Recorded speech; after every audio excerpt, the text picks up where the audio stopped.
All right, so today's date is July 8th, 2026, and the topic that we're going to discuss is risk. I, as a young man, have risked a lot, right? Um, and I actually see like risk is like one of those things where obviously you might be afraid, you're hesitant to actually do it or step in that direction, but it is like probably the only thing or one of the most important things that would get you to where you want to be. So, if for example you want to run a business, right? Running a business requires a lot of risk.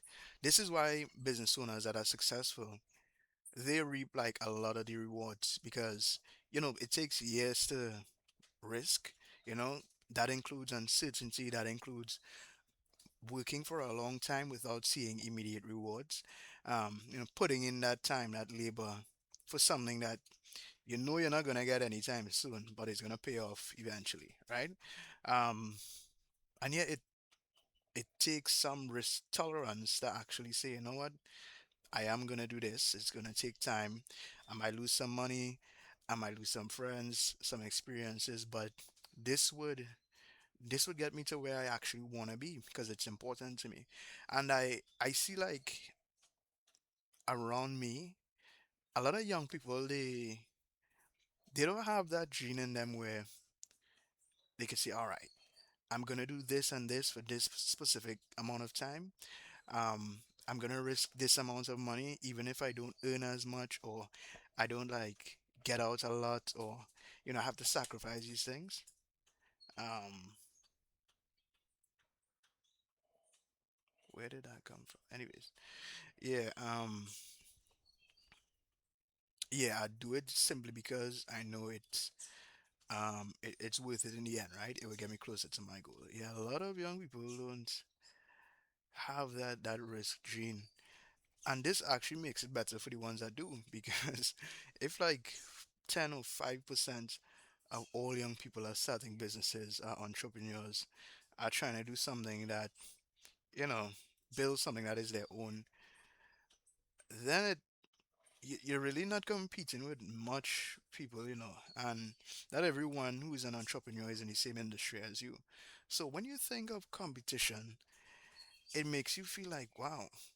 Well, when you think of competition in that light, it makes you feel like, wow, there's really no one to compete against. Everyone is too fearful of what could go wrong, of not having everything right now, of, doing the work but not getting where they want to.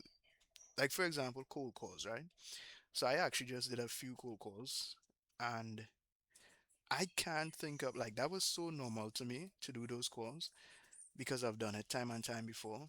I can't think of anyone else in my immediate circle or persons my age that I know of that would just go out and do those calls that easily.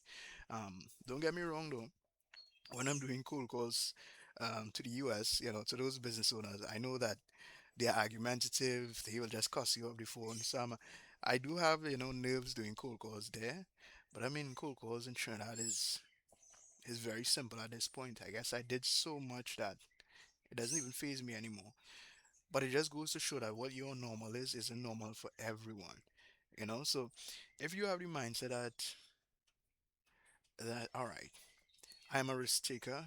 I take calculated risks for the next 2 to 5 years. I'm just gonna put my head down and work on my business or whatever it is. And you know that you're not gonna get everything handed to you. You're gonna have to put in work. You're gonna fail. You're gonna have to learn from that failure and come back stronger.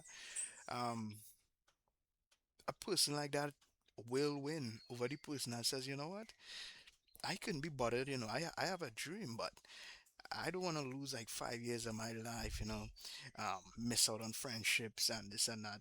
I'd rather be comfortable. I'd rather, be just like everyone else, live an average life.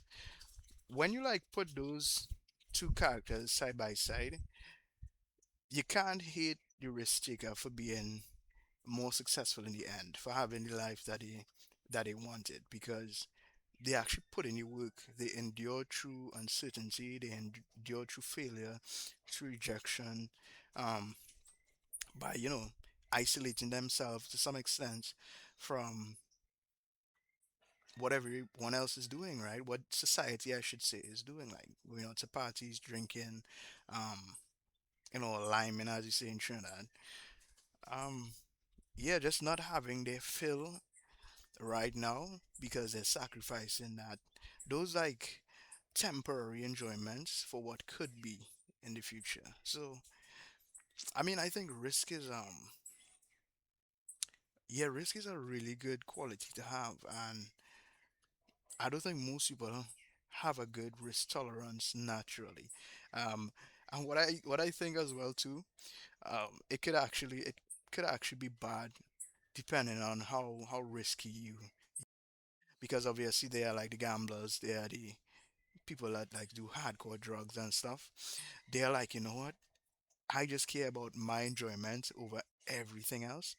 I'm just gonna enjoy the now and don't care about anything in the future. So I mean, they might be thinking of it as this is risky. They might just be thinking of it as, this is fun. But they are risk takers as well. So you have the good, you have on one end of the spectrum the risk taker who does work and is strategic and plans ahead. And these are the multimillionaires. And then you have persons on the other end where same tolerance for risk, but they just focus on something else. They put that energy into something destructive. So I mean, it goes both ways, right? Good and bad. So there's that, but I don't know, I think a good way to separate yourself from everyone else and to have, if you want something that most people don't have, you need to act in a way that most people don't. So if you know most people would rather live a comfortable, ordinary, predictable life, um, then just do the opposite of that. But it starts up here, right? And that's where risk comes in.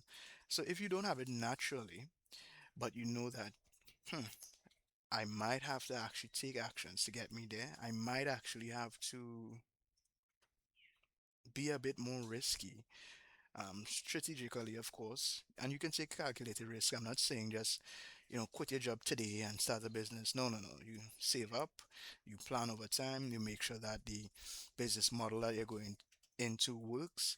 You might get a few customers beforehand that, try to like replace your current income before you quit your job. That's exactly what I did.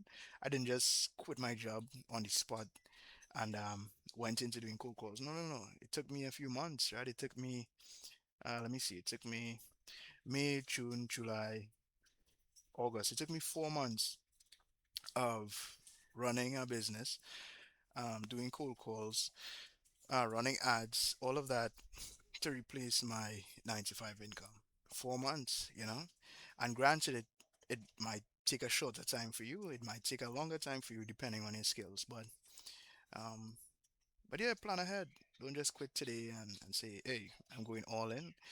You could also do that. It has worked out for people that have done that, but no, depending on your situation, you should have a source of income at least to finance your life, and if there's persons that you're responsible for, make sure they are taken care of as well. But yeah, I don't know, but I think having this quality in myself is kind of a gift. Um, I don't know. And the funny thing is, I didn't even like discover this until like well into my adult life. When I was like younger, I didn't even like get outside a lot. I wasn't like extroverted or anything. I was a kid that was indoors playing video games, watching movies. So, um it was only until I became an adult and I went into the working world and I went out there, I saw different people, I don't know, I just went out there and exposed myself more, that I discovered this quality of taking calculated risks. And that's another thing as well too. You might even know what qualities you have that are so like born into you that are really good, that could get you further than most other people unless you expose yourself to specific scenarios where those characters, where those traits are, exalted, are very like visible. So do that, try new things, fail, get rejected, embarrass yourself, trying something new, like doing a cold call or a couple cold calls.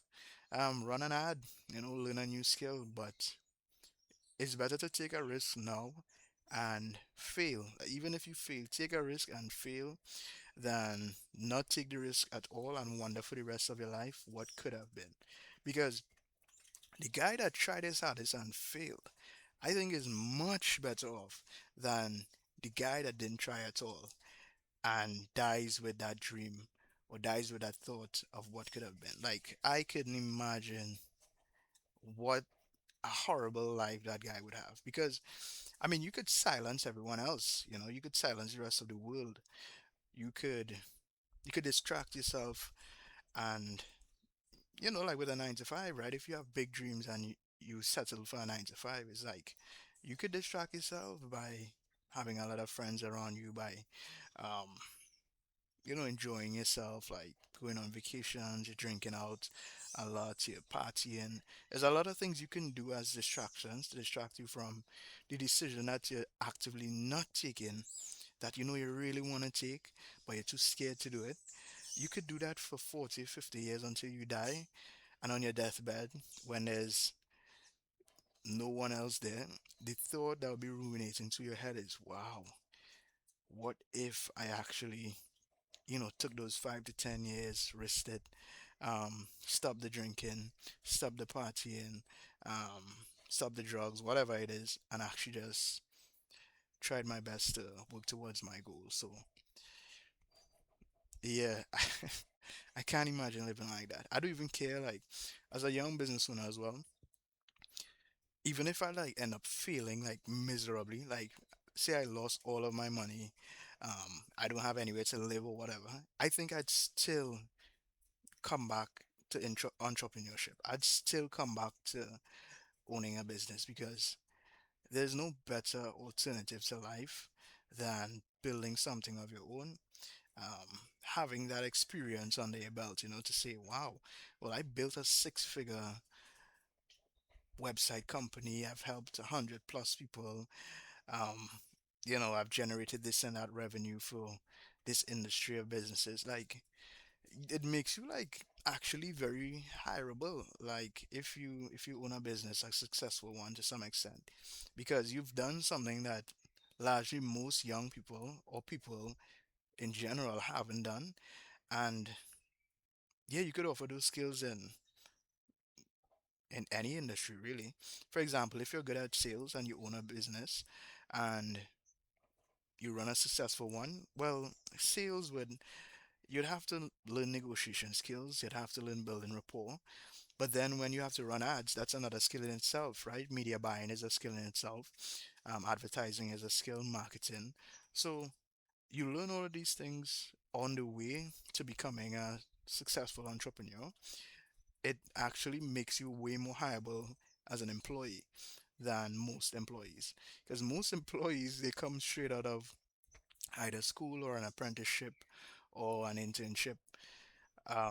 Yes, they learn stuff regarding that like particular field, but another guy, for example, right, could come into your company just having like owned a business 5 years prior, and that's all the experience he has. He owned a business, he generated six figures per year, whatever, in this industry, and that's his resume basically. So he could say, yeah, these are my finances, these are the accounts I use, this is my portfolio.